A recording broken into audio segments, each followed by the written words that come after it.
What is constitution. मैं Rohit Arya nucleus विद्या पर स्वागत करता हूं आप सभी का व्हाट इज कॉन्स्टिट्यूशन बताने के लिए। तो सबसे पहला पॉइंट हम देखेंगे, a constitution is a set of written rules and principles that guide a country. जो कंट्री को गाइड करते हैं किस बारे में, वो कंट्री को बताते हैं कि उस कंट्री का जो संचालन है वो सुचारू रूप से किस प्रकार किया जा सकता है, नियम व कानून व सिद्धांतों का सुचारू रूप से संचालन किस प्रकार किया जा सकता है। दूसरा, it defines the structure of the government, its powers and the rights of citizen. नागरिकों के अधिकार, आप सभी के अधिकार, ठीक है, सरकार के अधिकार, सरकार की सीमाएं, सरकार के काम करने का क्षेत्र, इस सब के बारे में जानकारी का जो हमारे पास एकमात्र स्रोत है वो भी है constitution. It is the highest law of the land, ये किसी भी देश का हाईएस्ट लॉ कहलाता है।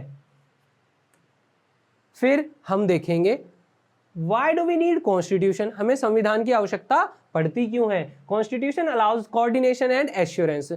इस सोसाइटी में डिफरेंट टाइप्स ऑफ अलग अलग प्रकार के लोग, अलग अलग जाति से जुड़े हुए लोग, अलग अलग धर्मों से जुड़े हुए लोग जो है वो एक साथ रहते हैं। उन लोगों के बीच जब तक सहयोग, आपस में एक दूसरे के ऊपर भरोसा जब तक कायम नहीं होगा, तब तक हम इस समाज में बिना एक रिटन लॉ के नहीं रह सकते। जब तक ये समाज, ये सोसाइटी एक बेसिक सेट ऑफ रूल्स के ऊपर एग्री नहीं करेगी, हम इस देश में शांतिपूर्ण तरीके से नहीं रह सकते। किसी भी देश का जो कानून होता है, हाईएस्ट लॉ ऑफ लैंड होता है, वो कॉन्स्टिट्यूशन होता है। और उसका एक कारण यही है कि उस पर वो सोसाइटी जो है वो एग्री करती है जो उस देश में रह रही है, ठीक है। In our country there is a lots of diversity, all of us are dependent on each other and need cooperation of each other. सभी सोसाइटियों में, स्पेशली हमारे देश में, डिफरेंट टाइप्स ऑफ डाइवर्सिटी जो है वो पाई जाती है, ठीक है, जिसके बारे में हमने अभी जिक्र किया। अलग अलग भाषा से बोलने वाले लोग, अलग अलग धर्म से जुड़े हुए लोग, अलग अलग जाति के लोग जो हैं वो,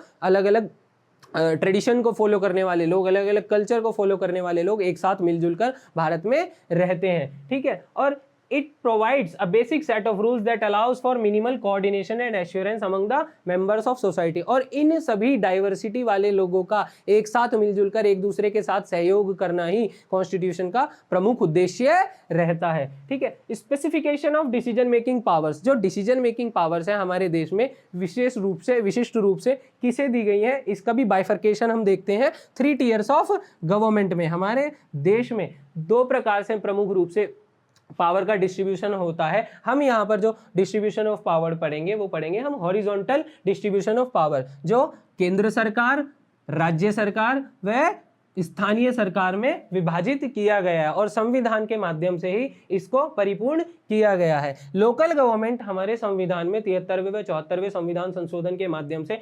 1992 और 1993 में ऐड किए गए हैं, ठीक है।